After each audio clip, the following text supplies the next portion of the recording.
They say when the purpose of a thing is not known, abuse is inevitable.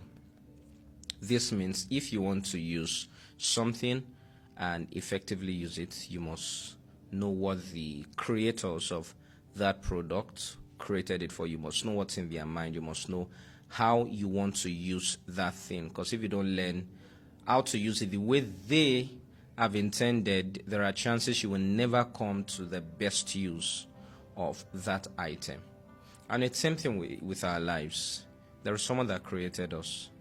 And it's funny how that we think we can plan our lives without following the instructions of the person that created us.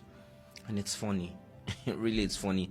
And I believe it's the reason many of us go through unnecessary stress. Plenty problems, because we have come to think that, see, I can create my life, I can do whatever I want. It is my life. I'm going to live it the way I want to live it, and all of that. And it is totally against the intention of the person that created the life.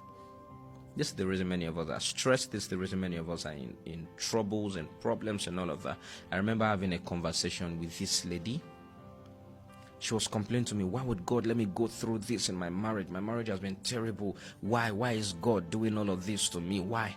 And I told her, you see, God is not a bad God. So if you have a bad gift, it's obviously not from God. So let's look at this thing critically. So I asked, how did you get married? What did God tell you before you got married? Did you talk with God? She said no. Some people just told her to get married to the guy, and she just went on without inquiring from God and just went on to get married to this guy.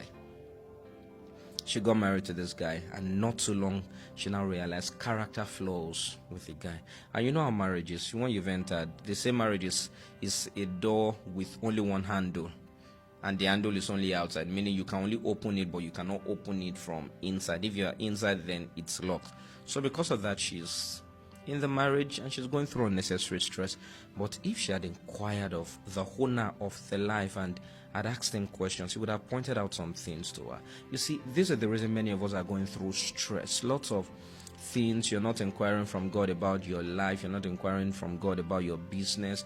You're not inquiring from God about things in our lives. This is the reason we go through stress. We have become so wise that we think we can put our lives together. We can run the affairs of our lives, but it's a lie. We know everything aside what God is saying. It is the reason many of us are stressed. It's the reason many of us are going through depression, and because you are just on a path that wasn't created for you. Some people say, I have a free will. I can live my life the way I want. Hey, someone created you. When the purpose of a thing is not known, abuse is inevitable. Oh no, see me, I'm not a spiritual person. You say, no, me, I can't be a spiritual. When the purpose of a thing is not known, abuse is inevitable. It is not about you carrying religion on your head. No. That's not the essence of this. But this is about you having an effective and efficient relationship with the maker of your life. That's what this is about, because it's going to teach you about how you treat your spouse. It will teach you about how you handle your parent. It will teach you about how you handle your loved ones. It will teach you about your business. It will teach you how to manage your staffs. It will teach you a whole lot. The Spirit of God is the spirit of intelligence. It's the spirit of intelligence. It knows about your spouse. It knows about 10 years from now. It knows about 20 years from now. We think we are so smart that we own our lives. Let me tell you the truth. You only know your life in the now. That's the truth.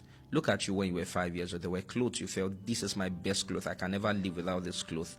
There were food you felt, this was my best food. I remember when I was a kid, there was one biscuit I loved. It was like, this is heaven for me. It was fish biscuit. But today, I don't like that biscuit. I knew my life in that time. You, right now, you're feeling, this is the kind of man I can get married to. This is the kind of woman I can get married to. You are only knowing your life in this moment, in this time. Another 10 years from now, your desires would have changed. Your interests would have changed.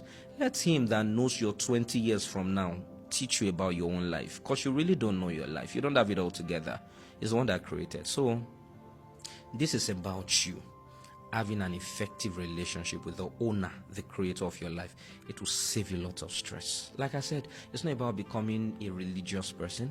It is about you knowing him that created you and having a relationship.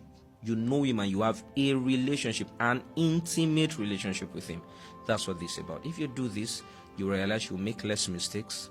your life will be more together, because the owner of the life is the one instructing and guiding you. I believe this would help you.